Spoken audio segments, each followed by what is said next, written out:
పవన్ కళ్యాణ్ గారి మీద ఒక తీవ్రమైన ఆరోపణ అయితే వస్తుంది. అదేంటంటే, పవన్ కళ్యాణ్ గారు ఎక్కడికెళ్ళినా గాని, పవన్ కళ్యాణ్ గారి గురించి ఫ్యాన్స్ ముందుగానే అన్నీ కూడా కార్యక్రమాలన్నీ కూడా ముందుగానే సిద్ధం చేసుకుంటాయి. సో, బైక్ ర్యాలీ అయినా గాని, లేదా కారుల ర్యాలీ అయినా గాని, లేదా వాళ్ళు సైకిల్ ర్యాలీ ఏదైనా గాని, ముందుగా ఫ్యాన్స్ అందరూ కూడా ముందుగానే అన్నీ మాట్లాడుకొని అన్నీ అరేంజ్ చేస్తారన్నమాట. సో, అటువంటి సమయాల్లోనే కొన్ని విషాద ఛాయలు కూడా జరిగాయి అంతకుముందు. ఎన్నికల ప్రచారం టైంలోని ఫ్యాన్స్ బాగా సపోర్ట్ చేశారు పవన్ కళ్యాణ్ గారికి. ఎక్కడ చూసుకున్నా గాని ఆయన ప్రచార సమయంలోని ఆయన చుట్టూ ఎక్కువ కనిపించేది ఈ ఫ్యాన్సే ఎక్కువ ఉండేవారన్నమాట. జన సైనికులే అనే ఈ ఫ్యాన్స్ ఎక్కువ ఆయనకి మద్దతు తెలుపుతూ ఆయన ముందుకు తీసుకొచ్చారు. ఈరోజు డిప్యూటీ సీఎంగా ఉన్నారంటే ఆ ఫ్యాన్సే కారణం. సో, ఇప్పుడు అదే ఫ్యాన్ ఒక ఫ్యాన్ గురించైతే ఒక పెద్ద వార్త ఆయన మీదైతే వస్తుంది. ఆయనకి చెడ్డ పేరు తెస్తుంది. ప్రచార సమయంలోని ఆయన ఎన్నికల ప్రచార సమయంలోని ఏదైతే కొండగట్టు ఆంజనేయ స్వామి గుడి ఉందో తెలంగాణలో, ఆ ఆంజనేయ స్వామి గుడికైతే ఆయనెళ్ళాడు. ముందుగానే ఫ్యాన్స్ అందరూ కూడా మాట్లాడుకొని బైక్ ర్యాలీ నిర్వహించాలి. పవన్ కళ్యాణ్ గారు వచ్చిన సందర్భంలో ఫ్యాన్స్ అందరూ కూడా ఆయనకి ఒక సర్ప్రైజ్‌గా ఇవ్వాలని చెప్పేసి ఆళ్ళు ముందుగానే ప్లాన్ కట్టేసుకొని బైక్ ర్యాలీ నిర్వహించారన్నమాట. ఆయనొచ్చారు. ఆయన కూడా బైక్ ర్యాలీగా కొండగట్టు ఆంజనేయ స్వామి గుడి దాకా వెళ్లారన్నమాట. అప్పుడు రాజు అనే ఒక కుర్రోడు పాపం అకాలంగా అయితే ఆ ఇన్సిడెంట్ జరిగింది. ఆ ఇన్సిడెంట్‌లో చనిపోయాడు ఆ బైక్ ర్యాలీలో. సో, కనీసం ఇప్పటికి 3 సంవత్సరాలయింది. 3 సంవత్సరాలు అయిన తర్వాత మళ్ళీ డిప్యూటీ సీఎం హోదాలోని పవన్ కళ్యాణ్ గారు మళ్ళీ నిన్నెళ్లారుమాట. ఎక్కడికి కొండగట్టు ఆంజనేయ స్వామిని మళ్ళీ దర్శించుకోవడానికి డిప్యూటీ సీఎం హోదాలో ఎళ్లారు. ఎళ్తే ఆ రాజు అనే తల్లి పాపం వేడుకుంటుంది పవన్ కళ్యాణ్ గారిని. "అయ్యా 3 సంవత్సరాలు అయిపోయింది నా కొడుకు చనిపోయి. అది కూడా మీ గురించి చనిపోయాడు. బైక్ ర్యాలీ చేస్తుండగా చనిపోయాడు.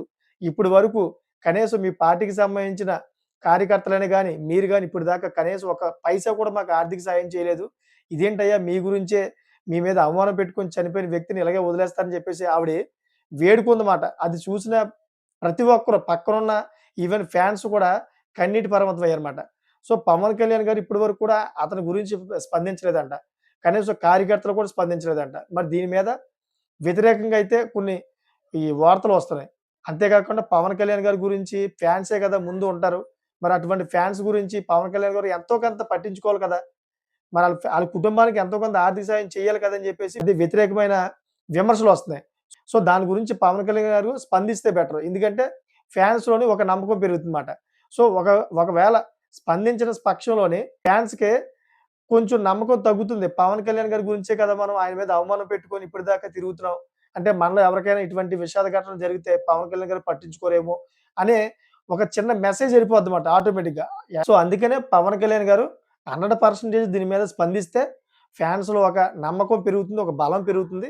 రాబోయే రోజుల్లో అదే ఫ్యాన్స్ మళ్ళీ ఆయనకి సీఎం తీసుకెళ్ళే అవకాశం కల్పిస్తారన్నమాట. సో, పవన్ కళ్యాణ్ గారిని వేడుకున్న ఈ తల్లిని చూసి మరి ఆయన ఏం ఆలోచించారో మరి ఈ 2, 3, 4 రోజుల్లో మరి ఆవిడ గురించి మరి ఎటువంటి ప్రకటన చేస్తారో లేదా కార్యకర్తల ద్వారానే ఎందుకంటే పవన్ కళ్యాణ్ గారికి ఒక అలవాటుందన్నమాట.